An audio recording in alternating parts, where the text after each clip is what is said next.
तो दोस्तों स्वागत है आप लोग का क्यूएनए विद सत्यम में। दोस्तों अगर आप लोग बिहार बीपीएससी परीक्षा की तैयारी कर रहे हैं दोस्तों, तो आप लोगों के लिए मोस्ट इंपॉर्टेंट है जियोग्राफी की दोस्तों 30 क्वेश्चन दोस्तों मैं लेकर आया हूं। अगर आप लोग इस क्वेश्चन को देखते हैं तो आप लोग कितने क्वेश्चन इनमें से आप लोग कर पा रहे हैं तो जरूर बताइएगा। तो चलिए दोस्तों स्टार्ट करते हैं। क्वेश्चन नंबर पहला है, अगर आप लोग को आंसर पता है तो आप साथ साथ कमेंट करते चलिएगा। दोस्तों ये जियोग्राफी की दोस्तों मैं 500 क्वेश्चन कराने वाला हूँ, ये पार्ट दूसरा है। तो चलिए दोस्तों स्टार्ट करते हैं। क्वेश्चन नंबर पहला क्या कहता है, यूरोपवासी किस ग्रह की पूजा देवी के रूप में करते थे। तो दोस्तों यूरोपवासी किस ग्रह की पूजा देवी के रूप में करते थे। अब अगर आप लोग को आंसर पता है तो साथ साथ कमेंट करते चलिएगा। तो इसका आंसर दोस्तों क्या है, शुक्र ग्रह है दोस्तों, जिसकी ग्रह की पूजा दोस्तों पूजा देवी के रूप में करते थे यूरोपवासी। तो चलिए नेक्स्ट क्वेश्चन देखते हैं दोस्तों। नेक्स्ट क्वेश्चन क्या कहता है, पृथ्वी की उपसौर स्थिति किस महीने में होती है। तो पृथ्वी की उपसौर स्थिति किस महीने में होती है। तो ये दोस्तों किस महीने में होती है, तो ये दोस्तों होती है इनमें से कोई किसी महीने में, ये होती है जनवरी महीने में। किस महीने में, जनवरी महीने में होती है। कब दोस्तों, 4 जनवरी को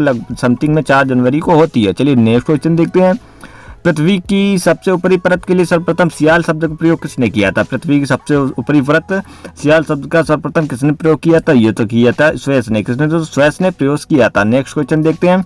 पृथ्वी के किस भाग में निकेल और लोहा की प्रधानता है। तो निकेल और लोहा की प्रधानता किस भाग में है पृथ्वी के। तो पृथ्वी के कौन से भाग में है, तो पृथ्वी के दोस्तों निफे भाग में। कौन से दोस्तों, निफे भाग में है, जहाँ पर निकेल और लोहा की प्रधानता सबसे अधिक है। चलिए नेक्स्ट क्वेश्चन देखते हैं। भूपृष्ठ की किस परत में बैसाल चट्टानों की आवश्यकता है। तो बैसाल चट्टानों की आवश्यकता भूपृष्ठ की किस परत में है। तो ये किस परत में है, तो ये है दोस्तों सीमा परत में। कौन सी दोस्तों, सीमा परत में है। चलिए नेक्स्ट क्वेश्चन देखते हैं। पृथ्वी की आंतरिक संरचना के संबंध में महत्वपूर्ण जानकारी का स्रोत क्या है। तो आंतरिक संरचना की संबंध में महत्वपूर्ण जानकारी का स्रोत क्या है, तो सबसे ज्यादा स्रोत दोस्तों भूकंप विज्ञान है। किससे दोस्तों, भूकंप विज्ञान है। दोस्तों भूकंप किसमें नापा जाता है, तो दोस्तों रिएक्टर स्केल पर। दोस्तों किसमें, रिएक्टर स्केल पर भूकंप की तीव्रता को नापा जाता है। नेक्स्ट क्वेश्चन देखते हैं। पृथ्वी के कुल द्रव्यमान का लगभग कितना प्रतिशत मेंटल में पाया जाता है। तो कितना प्रतिशत मेंटल में पाया जाता है पृथ्वी का, तो दोस्तों 68%, लगभग 68% पृथ्वी का कुल द्रव्यमान जो है दोस्तों मेंटल में पाया जाता है। नेक्स्ट क्वेश्चन देखते हैं। स्थलमंडल का विस्तार कितने किलोमीटर की सीमा की गहराई तक है। तो स्थलमंडल का विस्तार किलोमीटर की सीमा की गहराई तक है। तो ये दोस्तों लगभग में कितना है दोस्तों, तो ये 100 किलोमीटर के, लगभग 100 किलोमीटर के अंदर में है। नेक्स्ट क्वेश्चन देखते हैं। पृथ्वी के भूपर्पटी में कौन सा तत्व प्रचुर मात्रा में पाया जाता है। भूपर्पटी में पृथ्वी का कौन सा तत्व प्रचुर मात्रा में पाया जाता है, तो वह कौन सा तत्व है, वह तत्व एल्यूमिनियम। कौन सा दोस्तों, एल्यूमिनियम। एल्यूमिनियम का दोस्तों बॉक्साइट एक अयस्क है। क्या दोस्तों, बॉक्साइट अयस्क है, आपको काफी परीक्षा में पूछा जाता है। नेक्स्ट क्वेश्चन देखते हैं। पृथ्वी की धरातल के कितने प्रतिशत भाग महाद्वीपों का विस्तार पाया जाता है। तो कितने महाद्वीपों का विस्तार पाया जाता है पृथ्वी के धरातल स्तर पर, तो ये दोस्तों लगभग 29%, 29.2%। कितना दोस्तों, 29.2% पाया जाता है। चलिए नेक्स्ट क्वेश्चन देखते हैं।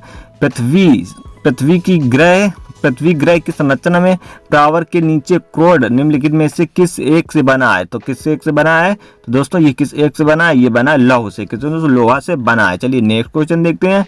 पृथ्वी की 3 सेकेंडरी परतों में ऊपर से दूसरी परत का नाम क्या है। दोस्तों ऊपर से दूसरी परत का नाम क्या है, तो ऊपर से दूसरी परत का नाम है क्या, सीमा। क्या दोस्तों, सीमा नाम है। नेक्स्ट क्वेश्चन देखते हैं।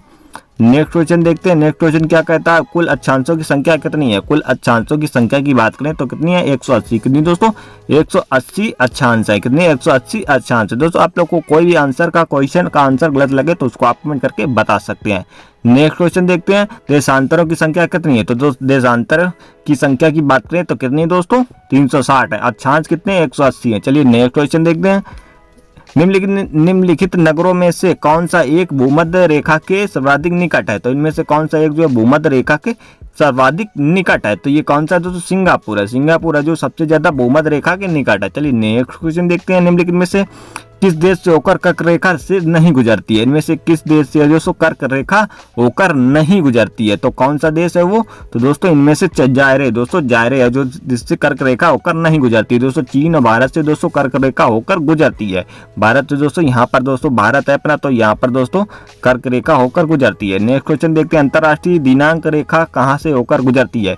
तो दोस्तों अंतर्राष्ट्रीय दिनांक रेखा कहाँ पर दोस्तों होकर गुजरती है, तो इनमें से आपको बताना है तो ये कहाँ से होकर गुजरती है। तो दोस्तों 180 अक्षांश। कौन दोस्तों, 180 देशांतर से होकर गुजरती है। अक्षांश नहीं तो देशांतर से होकर गुजरती है। ग्रीनविच किस देश में है, तो ग्रीनविच दोस्तों कहाँ पर है दोस्तों, मानक टाइम दोस्तों जिससे ग्रीनविच, तो ये कहाँ पर, यूके में है दोस्तों। कहाँ पर, यूके में है। चलिए नेक्स्ट क्वेश्चन देखते हैं। यूके मतलब इंग्लैंड में है दोस्तों। नेक्स्ट क्वेश्चन देखते हैं। लंदन, एक देशांतर को पार करने में दो स्थानों के स्थानीय समय के बीच का क्या अंतर होता है? तो क्या अंतर होता है एक देशांतर को पार करने में दो स्थानों के स्थानीय समय के बीच क्या अंतर होता है? तो दोस्तों कितना दोस्तों 4 मिनट का अंतर होता है। कितना दोस्तों 4 मिनट का अंतर होता है। चलिए नेक्स्ट क्वेश्चन देखते हैं। अंतर्राष्ट्रीय तिथि रेखा का निर्धारण किस वर्ष किया गया था? तो अंतर्राष्ट्रीय तिथि रेखा का निर्धारण किस वर्ष किया गया था? ये सन 1884 में। कब? 1884 में किया गया था। नेक्स्ट क्वेश्चन देखते हैं। भारत का प्रमाणिक समय किस स्थान से निश्चित किया गया था? प्रमाणिक स्थान है किस स्थान से किया गया है? तो ये इलाहाबाद से। कहाँ है दोस्तों? इलाहाबाद से किया गया। नेक्स्ट क्वेश्चन देखते हैं। भूपृष्ठ का कितना प्रतिशत भाग अवसादी शैलों से ढका है? तो भूपृष्ठ का लगभग कितना प्रतिशत भाग जो है अवसादी चट्टानों से ढका है? तो ये लगभग दोस्तों 75% दोस्तों अवसादी शैलों से ढका हुआ है। नेक्स्ट क्वेश्चन देखते हैं। कोयला किस चट्टान में पाया जाता है? कोयला किस चट्टानों में पाया जाता है? तो कोयला की बात करें तो दोस्तों परतदार चट्टानों में। कहाँ पर दोस्तों? परतदार चट्टानों में कोयला पाया जाता है। नेक्स्ट क्वेश्चन देखते हैं। निम्नलिखित में से कौन सा रूपांतरित चट्टान नहीं है? तो इनमें से कौन सा रूपांतरित चट्टान नहीं है? तो इनमें से कौन सा नहीं है?